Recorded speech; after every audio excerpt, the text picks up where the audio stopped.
Hi everyone, today I'm going to show you how to create a cool watercolor effect image originally by Just This Good on YouTube. This is what the final product is going to look like. It looks like a lot of work, but it's actually pretty simple. First, you're going to go to File, Open, and select your paper texture. Google has plenty of these, and you can find them by searching either paper texture or just paper on Google. You can experiment with different textures to test out different effects. Then you're going to want to go to File, Place, and select your image. I'm just going to use Steven Yeun for this. Now hold Shift and drag the corner of the image so it constrains proportions, and just resize it to your liking. Go about there. I think it's better if you use an image with a white background. That's just my personal opinion. Now you're going to want to right click on the layer and select rasterize so it's easier to work with. Now you go to Image, Adjustments, and go to Gradient Map, and you want it to be from black to white. Now you just fiddle with these things until the black is mostly prominent, because the white will disappear after. Just gonna go like that. And Dither smooths it out, so you can select that if you want. Okay, and now set the blending mode of that layer to multiply. So to get the actual watercolor effect, you have to open up a watercolor splash. You can either download custom watercolor brushes or just make your own with an image. The one I'm using is found on Stock Exchange.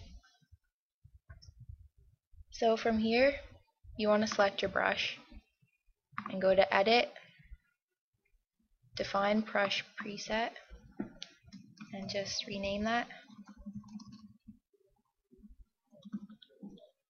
And then Photoshop automatically knows that you want to select the black.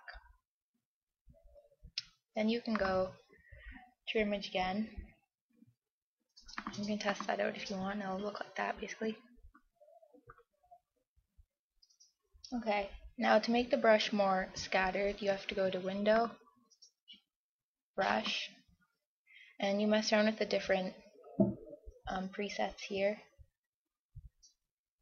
You can go to Shape Dynamics and adjust the size jitter. It's better if you go to 100%. You can fiddle with the roundness if you want. Just go to 30. Then you want to fix the scattering and make sure you have both axes checked. I think about 400% is good. And also you can select wet edges to make it look more like a watercolor brush. And then you can go to brush tip shape and adjust the spacing to your liking. I'm going to leave it at 40. And you can adjust the size here.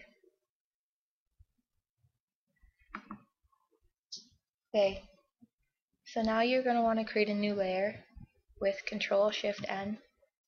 You can rename that if you want.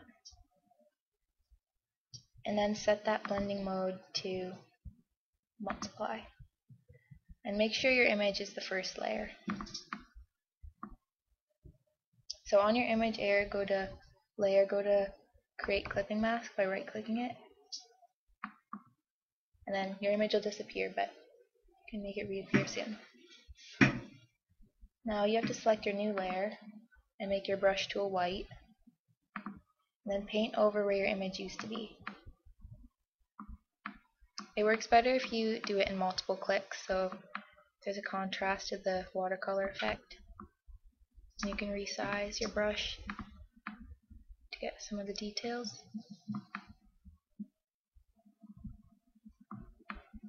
But if you click too much, it will look pretty plain.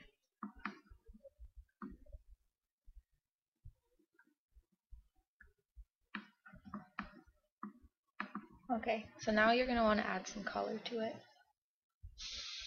So you create a new layer and then move that to the top.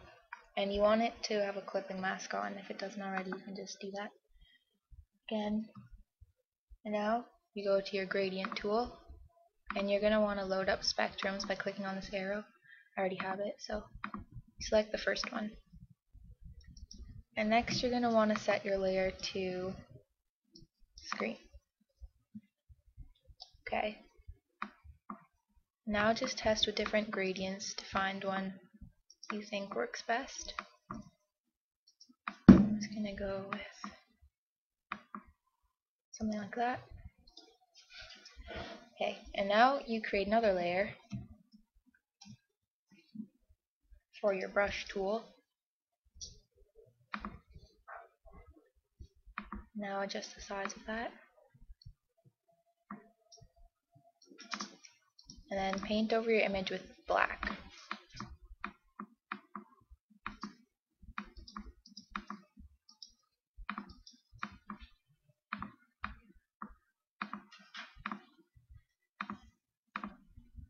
Okay, I think that's pretty good.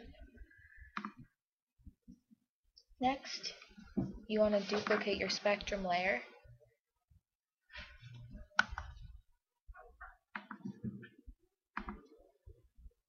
And bring that to the top. Now you right click on that and select create clipping mask. And then you're done.